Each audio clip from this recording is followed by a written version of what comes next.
Well, good morning and welcome, and thank you for joining us today.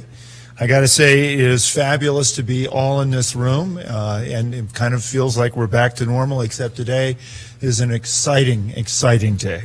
And it's really an honor to have Senator Barrasso here to share some of this great news. And I know President Dockstader is in the room, and Speaker Barlow is joining us by Zoom. It's also exciting that we'll hear today from Bill Gates, Chris Levesque, President and CEO of TerraPower, and of course Gary Hoageveen, President and CEO of Rocky Mountain Power, a division of Pacific Core. I also want to welcome two out-of-state guests, Maria Kornsnick, President and CEO of the Nuclear Energy Institute, and Tom Carter, the Energy Advisor for Governor Spencer Cox of our neighboring state in Utah. And thank you both for being with us today. It is, as I said, exciting to have so many members of our legislature here. In addition to President Dockstader and Speaker Barlow, Senators Anderson, great to see you. He comes from my hometown of Casey, Wyoming. Senator Rothfuss, Representative Burkhart, and Representative Connolly. At such a gathering of this amazing group, it's obvious that we have a fantastic announcement to make. And today's announcement really, truly is game-changing and monumental for Wyoming. Those following me will provide many more details, but I am pleased to announce that through the joint efforts of the Department of Energy, TerraPower, and Rocky Mountain Power, Wyoming has been selected as the site for the construction and operation of an advanced nuclear power plant. This demonstration pilot project will replace one of the current coal-fired plants in the Wyoming Pacific Core system. Earlier this year, I set a goal for Wyoming to be a carbon-negative state and continue to use fossil fuels. I am not going to abandon any of our fossil fuel industry. It is absolutely essential to our state. And one of the things that we believe very strongly is our fastest and clearest course to being carbon negative. I do want to say that it is the bedrock of our economy in many ways, and as that, it has provided us enormous amounts of capital and money to be able to do great things for wildlife, our landscape, and our environment.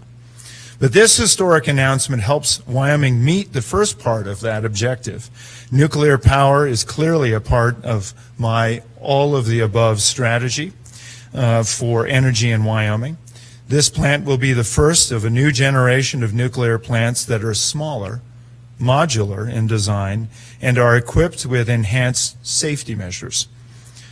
This facility will also result in an overall reduction of CO2 being released in Wyoming.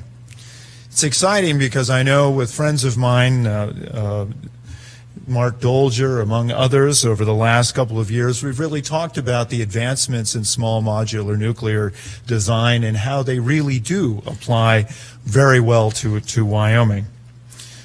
I fully support moving ahead with this project, but I stress that this does not replace the need for utility companies and private companies to invest in carbon capture. Rita, I always like to talk to you about carbon capture, and Gary, it's also good to talk to you, there's Gary, about carbon capture, and to encourage the Department of Energy to provide grants for not only research, but for the commercialization of carbon capture facilities in the U.S., particularly in Wyoming, instead of Norway. And Senator Barrasso, thank you for your leadership on these matters. This plant has the potential to deliver many positive outcomes to Wyoming and her people. One that's most important is job creation. Hundreds of well-paying jobs will be created through the construction and operation of this unit. This facility will be in coal country and replace an existing coal-fired plant. It will provide opportunities for job and career transformation for many of those workers who will be looking for different jobs. And President Seidel, this is exactly what we've been talking about with the university and our community colleges, and our ability to meet the changing needs through the WIN initiative and being able to provide the support to workers as they transition. It is expected that the jobs for operating the plant will be comparable in number, salary, and benefits to jobs in the existing coal-fired plant.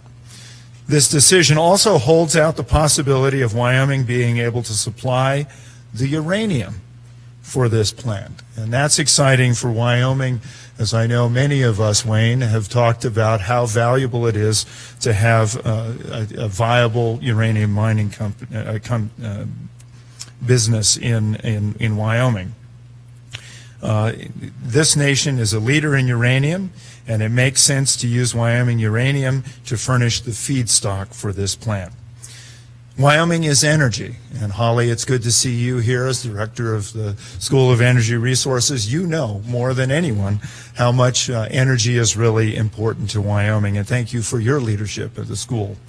Wyoming is #1 in net exporter of energy. This first-of-its-kind nuclear facility maintains Wyoming's position as a leader in energy. It will also be built and operated in a manner that supports our commitment to protecting and enhancing our wildlife and our environment. And Todd, it's good to see you here, as well as Director of Department of Environmental Quality. This project will not only be possible, this project will not be possible without the work of the Wyoming legislature.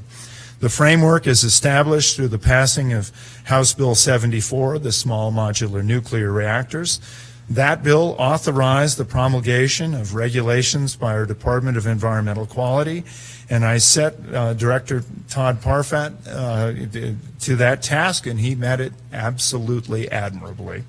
Thank you, and I look forward to continued work should further statutory support be necessary. Representative Burkhart, thank you for your leadership in those endeavors as well. Senator Barrasso has led the way in Congress, supporting Wyoming's uranium industry and passing bipartisan legislation to ensure the United States remains a leader of nuclear energy innovation. His bill, the Nuclear Energy Innovation and Modernization Act, modernized the Nuclear Regulatory Commission and set the framework for licensing advanced nuclear reactors like this one. I close with a thank you to Gary Hogeveen and Chris Levesque for their commitment to Wyoming and her citizens on this project, and I pledge my support to assist where possible in making this promise a reality. This journey could not end without the start that we are announcing today. Thank you all very much for being here today. This is truly an exciting day, and I think everyone in this room shares that excitement. And for me, I have to say, even just having the discussion about the free hydrogen that we can get from this, and knowing that transportation will have more to do than just electrify. You know, we are at the very cutting edge of energy production, of energy distribution, and of the use of energy. And Wyoming really is ground zero, as the senator said. So today is an exciting day for us to lead the nation forward for a very bright future. Thanks very much.